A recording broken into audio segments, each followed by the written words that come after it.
The bus hit you for some reason because you were this at this moment and the bus was here at that moment.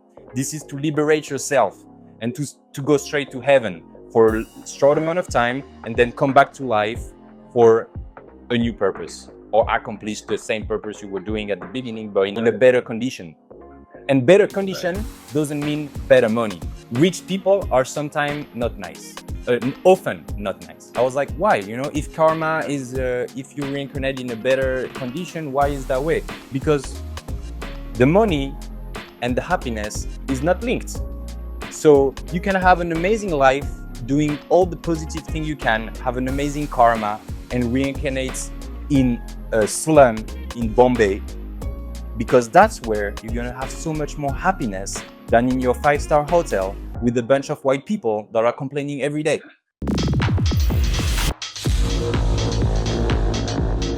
What's good? What's good? Ivan Huang. Armel Dussault. Here we are back. Purple Matter Pod, episode 6, live in effect. Armel's in India. I'm here in Vietnam. It's the worst Wi-Fi combo known to man. But we're gonna make this happen. Yeah, we're always making this happen. It always go through. We're building in public. As you can see, we're trying to stay as consistent as possible. Try to get a pod recording up every week, even while we're on the go, even while we're on the travel, even while life is throwing you curveballs left and right. It don't matter. At the end of the day, it's about consistency. We're showing up. We're showing up. Purple Matter. And as you just mentioned, just off camera, 6 episodes, we already covered United States, France, Taiwan, Japan, Egypt, India, Vietnam. What do you want? What are you talking about? We're experiencing and we're delivering. What more do you want from us? Are you not entertained? We're experiencing, Russell Crowe, we're Gladiator. delivering. Yup. We're doing our best out here, guys. We're doing our best to bring you the vibes. Yes, sir. So what's good, Armel? I want to hear first your move in Vietnam. What's going on in Vietnam? Where are you at? Ho Chi Minh, Hanoi? I don't know. I haven't heard of it. Really? So, what brings me out here to Hanoi, you know, I wanted to come out here to celebrate my girlfriend's birthday, but Hanoi, Vietnam in general, is a country that I first went to maybe a little over a year ago, and it was recommended to me by my girlfriend. She's been here before, maybe years ago, but she was always talking about how she likes the third world country feeling, right? So before I even knew what to expect, there was a little hesitancy, I think, right? I think there's always like a disposition or a hesitancy, or what we say is a preconceived notion about a place before you actually arrive there physically and you see it for yourself. So for Vietnam, there's all these elements of pop culture, especially me being American. There's so many like reference points of pop culture, movie culture, you know, military. There's like all these symbolisms of Vietnam, right? That's probably like brainwashing me to think maybe like, man, maybe I wouldn't go, you know, or like, you know, it seems wild. It seems like a headache or some shit like that, right? But of course.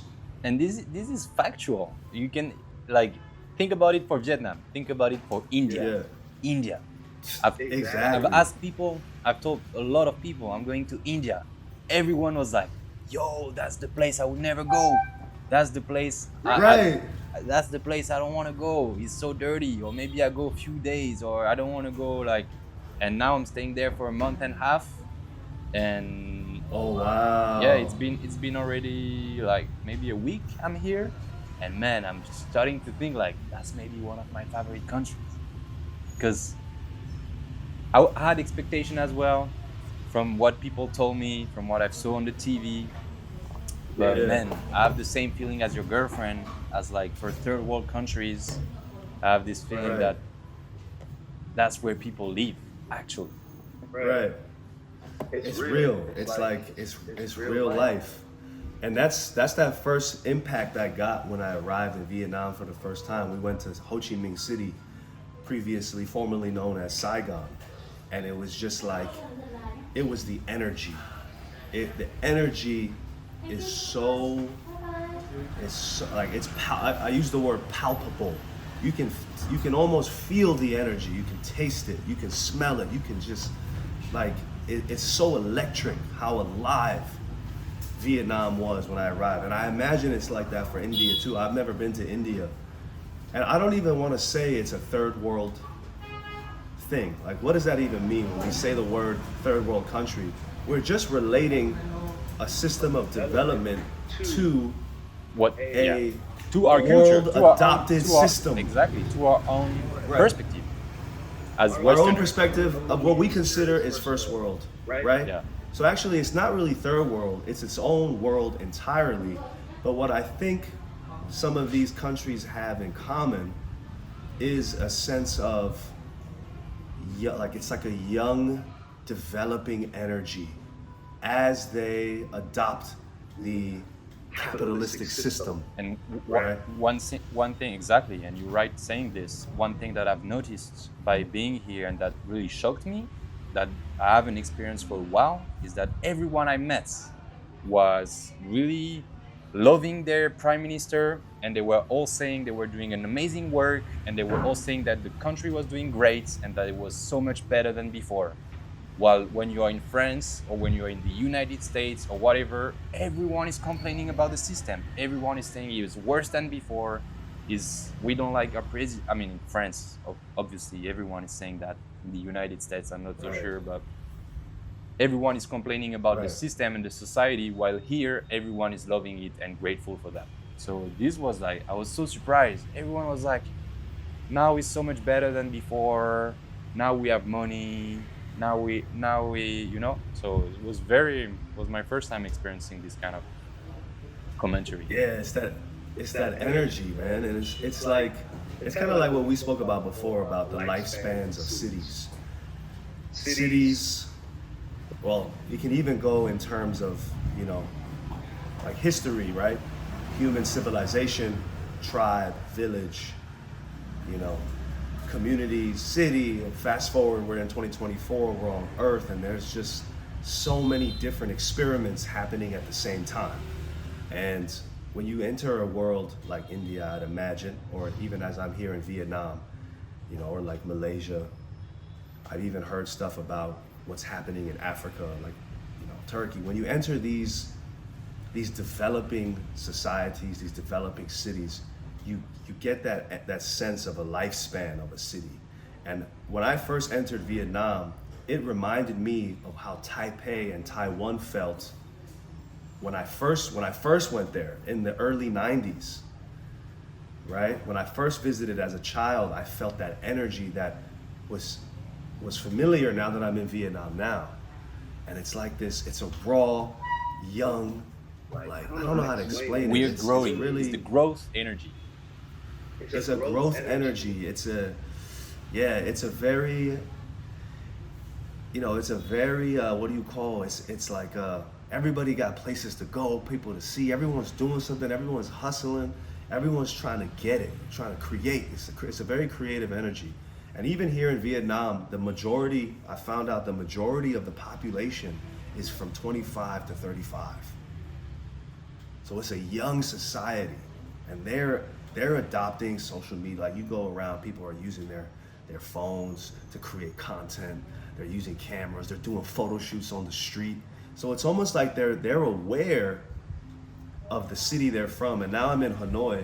Hanoi is northern Vietnam. Hanoi is one of my favorite cities in the world because you're French. It used to be a French colony.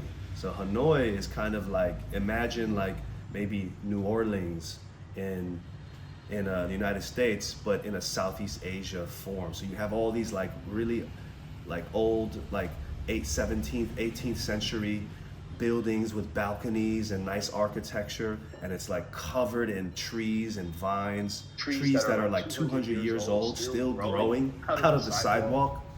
Like, this city is old, bro. It's like layers. Wait, let me just call the man. There's the there's a guy No like problem. I'll keep rolling. yeah yeah. So, Wait yeah, I so just it's I like just this called city is the old. Hanoi has a lot of culture, a lot of history, and now you have this next young generation coming in. You know, post Vietnam War, they're coming in, and they're adopting the new technology, the new systems of social media, of internet tools and powers. So they're turning this city into like they're turning this city into, I would say, like just this hub, right? Hub of cafes, of restaurant concepts, little vintage shops, right? Little studios. So you can almost imagine, because the cost is so low out here, the young generation, they're taking advantage of it. cost. The You cost know, is they're the cost is crazy low in Vietnam. I think I never been in a country where it was that cheap. Everything is like it's like 1 2 euro, right? yeah, it's like I think compared to US or Euro, it's probably 4 to 5 times cheaper. Compared to Taipei, it's probably like 3 times cheaper. I would say even You 10 know, times than US, no? Like in the US, you eat for like 15 USD minimum, right? Outside, 15. There is like I mean, 1.5 yeah, you can have a full course meal for like $5. So it's fascinating because or you $5 know in Vietnam. yeah, you can have I a remember it full was so course much meal. cheaper. I remember every time I go, it's like 50 cents, 1 euro. See, so even it's still inflating. It's But already. I was gonna say that like the first feeling I had when I entered Vietnam as you know, in my in my mid 30s. I'm 35 now. I went there first time maybe 34. But the first feeling I had was like, damn, why did it take me so long to come here? Because one thing that I realized, one thought that I had to myself was, and naturally there are people here that have been visiting here for like 20 years already. But one thought I had to myself is like, keep your eye on the developing countries, because when you do have capital to invest, that already makes me realize the type of investments that are happening from people in the States or in Europe. Because let's say, for example, you're 25 right now, you're looking at India, right? You might make your fortune within 5 years, but because you visited India, you have an extra piece of knowledge to imagine, maybe I will invest in property in India. Because the truth of the matter is, everything is investments, everything is bets. And of course, we don't know what's going to happen in 10, 20, 30, 40, 50 years. But we can probably bet that India will still be there. We can probably bet that Vietnam will still be there. So it makes you think. It's like you see a country like Vietnam developing, and I can only imagine what it's going to be like in another 10, 15, 20, because we saw what happened with Taipei and we saw what happened with Thailand. We're seeing it now. We see how Thailand looks now. So it's like, imagine 20, 30 years ago, the young digital nomads who visited Thailand for the first time and had this same reaction that we're feeling. The smart ones already invested capital. They already own real estate. They already own some kind of business in Thailand. And now Thailand is entering in its life cycle, lifespan, a kind of renaissance period. Because I know you've been seeing the energy from Thailand. Wait. Yeah. There's a guy making so much noise. I'm gonna ask him to shut up, man. Yo, this guy was crazy. He's like making some work in the corridor right here. That's hilarious. Imagine he just wants to like listen to your conversation. He's just pretending to work. No, but honestly, I really believe that India, Vietnam, of course, but India is gonna stand out very soon as a is. I mean, everybody knows already. It's a very in development country. We cannot consider it as a developed country because there is still a huge gap between poor and rich. But I believe very soon. I mean, India is an incredible country. The richest thing they have is their culture. We all know their culture is like Italians with pizza and pasta, right? The Indian food, everyone loves Indian food. You have the chai, you have the way they talk, you have the all the spirituality, and the yoga, the all this culture that is going, like, United States now. When I was in New York, you can see yoga things everywhere, and I was talking about this with my mom, and I was saying that's incredible how India is now influencing the world through the intention of all the yogis and the masters that practice it and learn. And they're they're all saying that if they can influence the Western world, then their purpose will be accomplished. And that's what they're doing right now. They are influencing the Western world through their practice. So meditation, yoga, spirituality, that's exercises that are rising in our worlds. And here, it's been here for years, and everyone is doing this. You can see everyone in the street having yoga poses. They all do the namaste to say hi, and they all have the awareness that we are part of the whole. And this is incredible to arrive in a city like that. When you are aware of it, is incredible, because you understand that everyone is detached from external outcome. Everyone is detached from external outcome, and everyone is living in the present. No one is considering the future. No one is considering the past. Everyone is living in the present. I give you a simple example. I was walking in a street, crossing the road, crossing a little bit too fast because there is no red, green lights here. So I was crossing, a little bit too fast, and almost got hit by a car. And there was an Indian guy behind me. It was like, brother, not too fast. You're not in a rush. You're in holiday. You go slow, not too fast. And then I was like, thank you. Start talking with me. And then he was like, where are you from? I'm studying, learning English, and I'm here. And he started walking with me all the way. And then he was like, what are you doing right now? And I was like, we're trying to look for some food. And he was like, yo, I know this restaurant. It's super nice. I will bring you there. We go to the restaurant. He starts sitting down with us. And he was like, it's okay. We can order 2 dish. You guys order 2 dish. No need to order extra for me, but we can eat together. 2 dish, enough for 3. And the guy started eating with us. And we had this great time with him. And bro, this guy spent the whole day with us. He spent the whole day. He bring me buy my SIM card. He bring me get my Bollywood tour. He give me, bro, everything the whole day. He had no plans. He was like, oh, I met this guy, then let's go do something with this guy, you know? And other people, I have a friend who is living in Jaipur, and I met her in Paris when I was there, and she was telling me, in Paris, we always like to plan the day. We do, today I'm going to do this, and that. There's no plans. You have a plan, you take the car, let's stop and let's buy a chai. that's how they do. And this is crazy. For some people, it would be like, I can't live that way. But that's actually how we should live. We should take everything coming in. That's my favorite.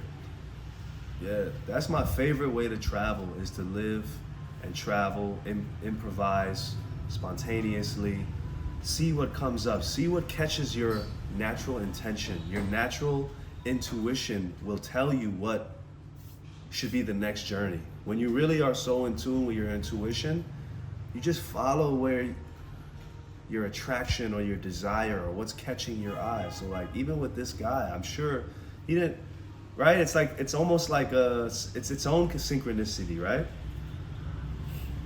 He's studying English. He meets a guy from France. Be English. Okay, let's see where the day goes now. So, Right. and one philosophy of this is the wise man doesn't do action, and understand that there is action in inaction, and there is inaction in action. So basically, we are living a life through the higher self. The higher self is the natural experience. Then our mental is thinking, I need to do this today. I need to like get some money. This is our mental, and we're trying to force things, and this don't work. But then there is a higher self that is talking with us through energy. He's talking with us through the energy that we receive from our higher self is translated under the form of excitement, patience, love. Right. This is the true path of our higher self. And so this is what we should follow in action. Understand that life is made perfectly, and we should not try to force anything. Right, and I think the more that we are in that kind of state of mind or state of being, naturally things pop up. Things will, you know, disaster always happens. Curveballs always happen. Challenges always happen. But I think as it pops up, it's really like that internal conversation between the the great duality of ego and all. Exactly. Right? There's a singular ego, and then there's an all prevailing. It's not even an ego. There is like an all prevailing. The ego thing. is trying to make its way in this world, but this is not the right way. We are in illusion that this is ourself. We think this body is ourself. This is not ourself. Ourself is so much more than that. And so we are trying to, so this ego is just trying to do things for this physical body, but this is not the right way. This is not the right way. This is not the right thing. This body is just an envelope. It's just a tool, And it's an antenna. it is, and it's ironic too that you're in India, I mean, I'll use India as an example, but it's ironic because, you know, in very much, in so many ways, India is very much a very spiritually conscious, a spiritually devout country. But on the same side of that, you have like some of the highest rape cases, right? So this is always a fascinating duality between human experience, because it's like why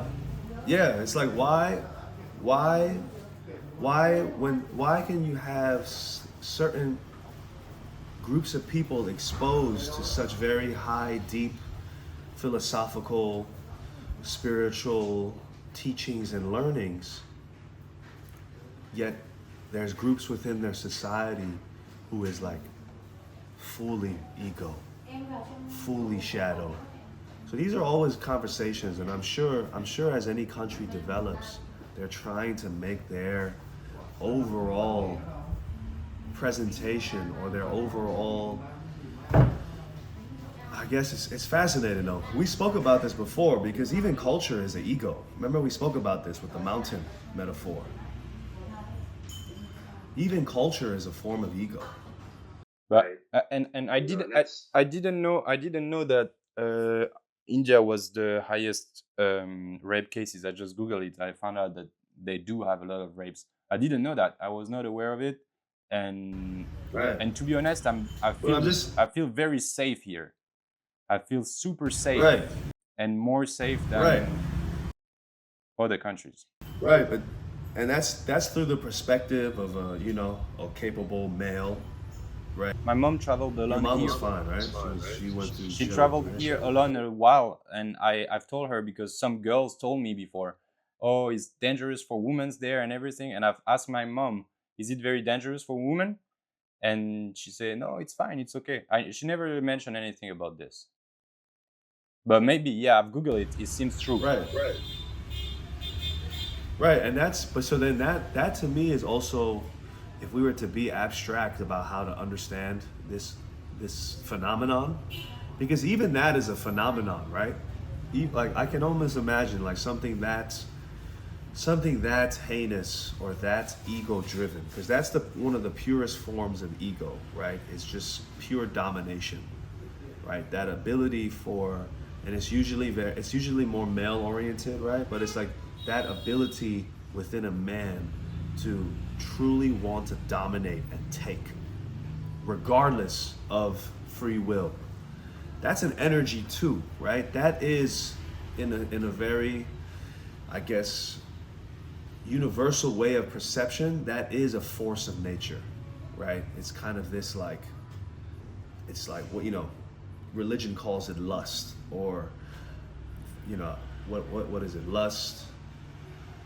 You know the original sins, right? Murder, lust, greed. Like there are all these elements of the dark side of the ego.